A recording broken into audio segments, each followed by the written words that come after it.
So, when Manchester United played Leicester, they were not very good in the first half and they were very lucky to go in at half-time 1-0 up. Leicester were absolutely fantastic, but in the second half, Manchester United came out like another team. They were unbelievable, probably the best they played all season. And that makes you wonder, what did Ten Hag say to them at half-time? What did Ten Hag say about half-time? What went down in that half-time dressing room? We're going to talk about what Ten Hag said to the players at half-time. Ten Hag has spoken about half-time. We're also going to talk about Benni McCarthy, the fantastic job he's doing with Marcus Rashford and coaching and hoping to bring JADON Sancho back to his best. But also Qatari sources have come out and spoke about takeover. We've got news coming in and out from Qatari sources, not British journalists, so it's always good to have a bit more context to it because they're obviously the people in and close to takeover in Qatar. And basically some of these Qatari sources are shutting down British journalists who maybe potentially being a little bit hypocritical. They were, bigging up a rich oil takeover for another club, but then when it's Manchester United, they say it's a bad thing. Some of these Qatari journalists are saying you don't know stuff, and a lot. The thing is, right now, there's this potential that the Glazers could get a partial stake with something called the Erik Group. They want all the offers to be quiet in case they do want to take a partial stake. They don't want to give up power. The Erik Group has come in, given an offer. I think it would be career suicide for the Glazers to take a partial stake when you've got this offer from Qatar and fans getting up. And fans are worried because, they've been offered this partial stake. You also see Manchester United doing things like changing the director of football operations, talking about a new stadium, putting the season ticket price up. They're almost acting like they're not going to sell, and that has got a bit of fans' concern. So what have Qatari sources? Qatari sources have kind of said, do not worry, and sort of that Qatari sources believe that Qatar is certain to be the next owners of United. So we're going to touch upon all of that in today's video, but let's dive into the Leicester game. Let's dive into the half-time dressing room. What really went down at half-time? So Ten Hag was actually asked, what did he think went wrong at half-time? And he said, I don't have that much time with you. He said on the first half, it was rubbish. So Ten Hag basically said the first half was rubbish. He told the players the first half was rubbish, and he said he didn't have enough time to break down the first half. But the funny thing is, we went in at half-time 1-0 up. Manchester United were winning 1-0, but in the dressing room, Ten Hag was unhappy. He had a go with them. He said it was rubbish. The first half was rubbish, even though they were winning, because Ten Hag knew they did not deserve to be winning. Even though Leicester had played fantastic, Rashford got this goal against the run of the play, and Man United went 1-0 up. And I think United in the past, under Ole, under previous managers, would have seen 1-0 up, said they got the win, and la-di-la. Ten Hag was like, no, if you play like that, you will lose 2-1. You do not deserve to win. Just because you won luck, you got the luck. We need to come out in the second half a completely different side. And he did. Players were rubbish. We were rubbish in the first half. The fantastic second half meant that we got away with being rubbish in the first half. But Ten Hag in training will not forget that first half. He wants United to be good for 90 minutes. He's got these high standards. And Ten Hag said the players weren't happy at half-time either yesterday. They were disappointed with their performance. The players are not robots. And the best thing Ten Hag said is that the players were disappointed as well. The players weren't happy with the half-time performance. Despite being 1-0 up, the players knew they weren't good enough. And I think that's really good because it shows the kind of mentality and change that Ten Hag's done to the dressing room. When you bring people like Casemiro and that's a winner, you've got Varane and that's a winner, when you've got Sandro Martinez, Anthony, these mentalities in that are used to winning stuff at Ajax, and while you're winning a game, the players are angry with themselves. Yes, they won the game, but they're angry with themselves because they know they should do better. 6 out of 10, 7 out of 10 isn't good enough. They want to be 8, 9 out of 10s. And I think at United, we let the standard drop. So top 4 has been this achievement for the last 10 years. Whereas Ten Hag will be happy with top 4, but Ten Hag doesn't see anything as an achievement unless it's a trophy. And Ronaldo came in and said, United finished first or second every season he was there. Maybe third. Third was a bad season. Third's a good season for United. And third will be a good season this season because we're in a rebuild, and where we were last season is progress. But long term, we don't want to be a club finishing in the top 4. And Ten Hag's trying to create that mentality in the dressing room. If you win games, but if you want to be where Manchester City are right now, if you want to win the Premier League, when you win games and you're winning unconvincingly, you want to do better. Casemiro, when he puts in a 7 out of 10 performance, wants to know why it's not an 8 or 9 out of 10 performance. He studies every game. Who's the best DM in the world? Casemiro.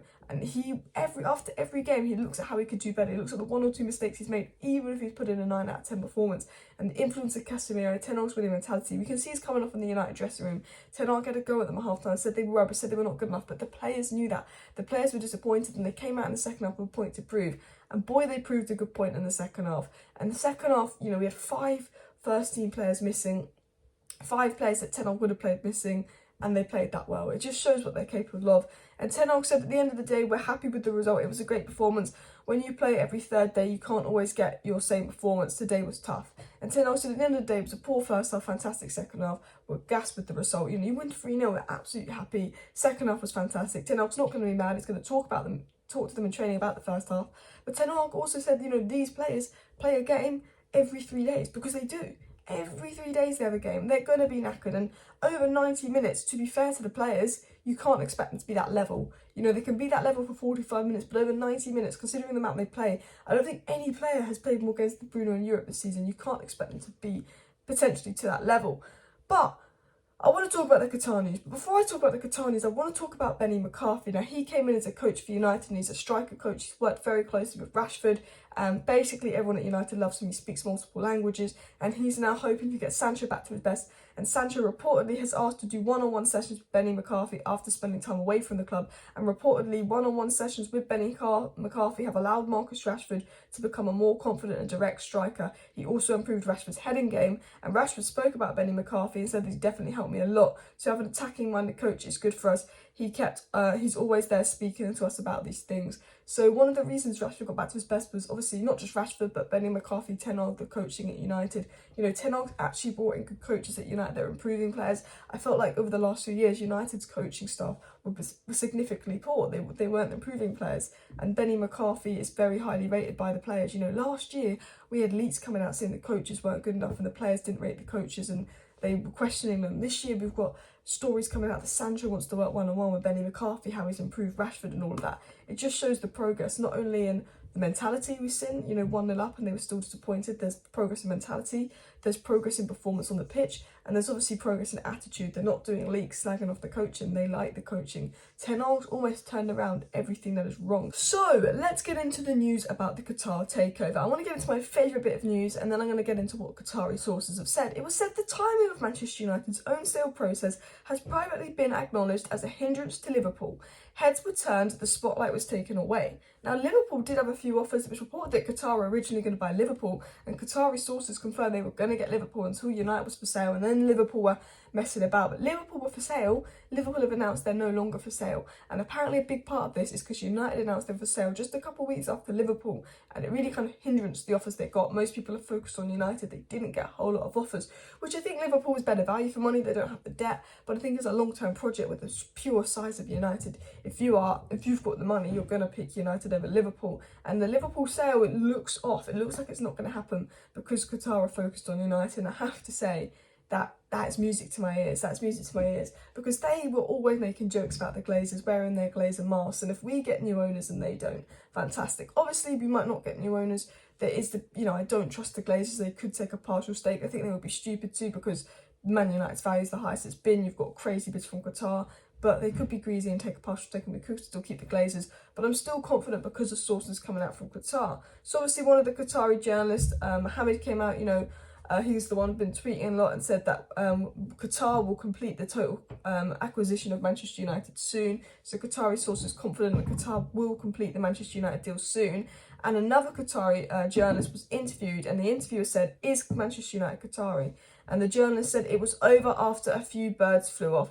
The official Manchester United is Qatari, essentially saying as soon as Qatar entered the race, it was over. And the belief from Qatar and those in Qatar who have links to obviously people making the bid is that they will win. It seems that Qatar are very confident they will win. Their bid won't be matched. As soon as they put the bid in, they'll win. They've got the money. They're determined to make United back to its best. They want United badly. They're United fans.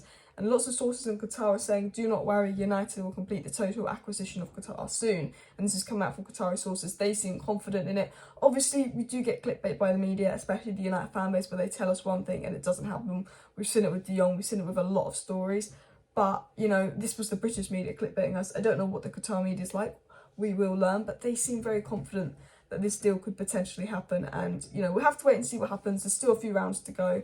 But I don't think people can match Qatar for a bid for the overall club. It's just whether someone gives the Glazers what they want in the partial stake, and if the Glazers want to take the risk and do that. But it was also said as well by other sources that apparently experienced sources in Qatar say Sheikh Hassim is a bit of a non-entity. They needed a private individual who won't be an issue for UEFA. He has earned over $5 billion in his career. Probably not his father is the key figure in this. who knows what his net worth really is. So they're basically saying Sheikh Hassim is obviously a bit of a non-entity in the sense of, because they don't want trouble with PSG, they want to own United and PSG. The kind of the guy at the front of it is Sheikh Hassim, because he's kind of further down the Qatari royal family, so the links aren't close enough for UEFA to stop them having both Man United and PSG in the Champions League, but potentially his father would be the man funding this. It was also said the consensus that Sheikh Hassim's bid for Manchester United is in the region of £4.5 to £5 billion, and he can go higher if need be. He is promising to buy out the majority owners, the Glazers, as well as the public listed companies and minority shareholders, confirming they want the whole club. They're saying the initial bid is £4.5 billion, which is true because there will be 3 or 4 bids. Then he's going to see more. He's going to see more of the statements. He's going to see more about United, and he'll probably up that bid potentially. So he's put the £4.5 billion bid in, he'll get to the next round, and then he'll potentially put other bids in. And it was said that he will be clearing the debt, and then he will spend whatever it takes to return Manchester United to the top of European football, rebuilding the stadium and training ground, as well as investing in the wider area, and he will not forget the women's team either. So again, they're saying Qatar have put their bid in, they're determined, they won't be stopped by UEFA because the people in Qatar are going to be slightly different, but their goal is still the same. These owners want to get rid of the debt, they want to take United back to the top and all of that. And this is what sources in Qatar are saying. They're confident the deal will happen, they will be able to get around the PSG thing, they want to take United to the top. So very positive news, but I'm still waiting for that negative news to come out. This almost sounds like, okay, someone wants to buy United, they want to take United to the top, this is perfect, but I just don't trust the Glazers. However, lots of Qatari sources are saying as soon as Qatari entered the race, it was over, no one will match their wealth. And I do think they'll raise their bid to maybe 6 billion, and the Glazers might go, although we want to keep United, are you ever going to get 6 billion again, the Glazers? Let's say they raise the bid to 5.5 billion. Are you ever going to get that kind of money again? Because if you do a minority stake, the stock price comes crashing down, you really hurt the value of the club, and it will be bad. And I think, their time is up, and let's just see. But Liverpool, no longer for sale because of United, which is good. Benni, McCarthy, improving players, and of course, the mentality change, the half-time team talk. Let me know your thoughts. Smash a like, smash a subscribe. Let me know down below in the comments. I will be back tonight with a video. See you then. Bye.